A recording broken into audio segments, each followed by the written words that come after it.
Bonjour et bienvenue sur le podcast One Thing in a French Day. Aujourd'hui, vendredi 10 mai 2024, cet épisode, le numéro 2366, s'intitule « Une journée à la mer ». J'espère que vous allez bien et que vous êtes de bonne humeur. Je m'appelle Laetitia, je suis française, j'habite près de Paris et je vous raconte au travers de ce podcast un petit bout de ma journée. Vous pouvez vous abonner pour recevoir le transcript, le texte du podcast et ainsi profiter de tous les avantages qu'il y a à recevoir le texte exact. Vous pouvez découvrir ces avantages et la formule qui vous conviendrait le mieux sur onethinginafrenchday.com, le site du podcast. Une journée à la mer. Le mois de mai est souvent un mois particulier à cause des nombreux jours fériés, le 1er mai, le 8 mai, le jeudi de l'Ascension et le lundi de la Pentecôte. Cette année, le 8 mai et le jeudi de l'Ascension se suivaient. Les écoles ont fermé le 10 mai, ce qui fait que Michaela, Félicia et Lisa sont à la maison pendant 5 jours d'affilée. Nous n'avions pas envie de partir les 5 jours, car les filles avaient du travail. Mais pourquoi pas faire un aller-retour à la mer ?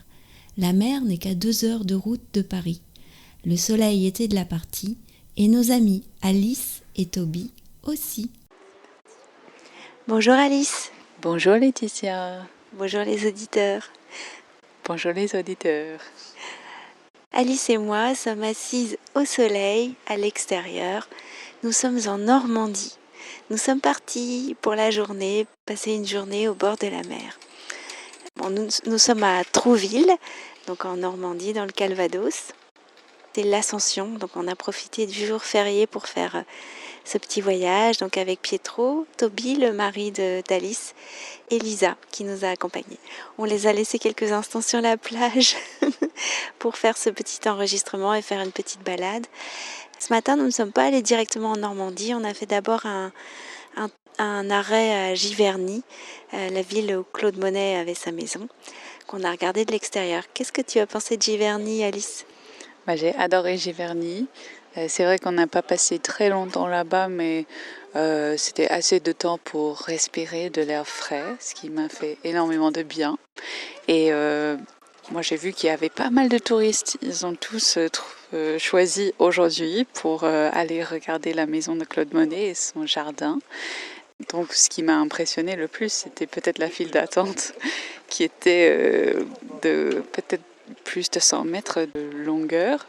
Et c'était cool, en fait, de regarder tous les touristes. Il y en avait qui avaient pris de quoi manger.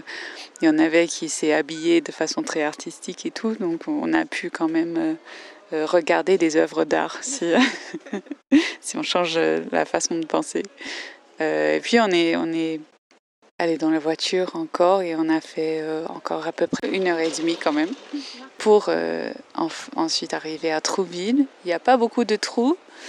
C'est une ville, on dirait une ville ou un village ? Une ville quand même. C'est une petite ville. Une petite ville avec des appartements, des maisons traditionnelles, historiques. Tout le monde est de bonne humeur, il fait beau. Je disais avant qu'il y a la moitié de Paris. On a l'impression qui a décidé de venir ici aujourd'hui. Donc moi, je suis plein de reconnaissance du soleil, de toi et la famille de nous avoir emmenés ici. Et oui, la dernière chose dont pas la dernière, mais une autre chose dont je suis très reconnaissante, c'est qu'on ait pu trouver une place de parking, parce que ce n'était pas évident. On a passé peut-être 20 minutes en cherchant, et je me disais à un moment, peut-être que ce sera finalement pas possible. Et là, quand tu trouves enfin une place de parking, et tu peux enfin descendre à la plage, t'es encore plus reconnaissante. Oui, c'est vrai, trouver la place de parking, c'était un peu le défi tout à l'heure. Mais on a trouvé. Bon, on va retourner à la plage, Alice ? Oui, je me suis dit que j'allais me baigner. Il fait très beau, mais il y a quand même du vent. Donc on verra, mais peut-être si je déclare ici que je vais me baigner, ça va me motiver encore. Donc à plus, chers auditeurs, je vais aller me préparer à me baigner. Allez! Alors ça veut dire qu'on sera obligé de faire une suite à cet enregistrement pour avoir, comme dit Michaela, un update. À tout à l'heure pour l'update. À tout à l'heure, ciao! Alice se sera-t-elle baignée ? Ça, vous le découvrirez lundi pour la suite de cette aventure. One Thing in a French Day, c'est fini pour aujourd'hui. Je vous souhaite à tous de passer un très bon week-end et je vous dis à lundi prochain. Au revoir.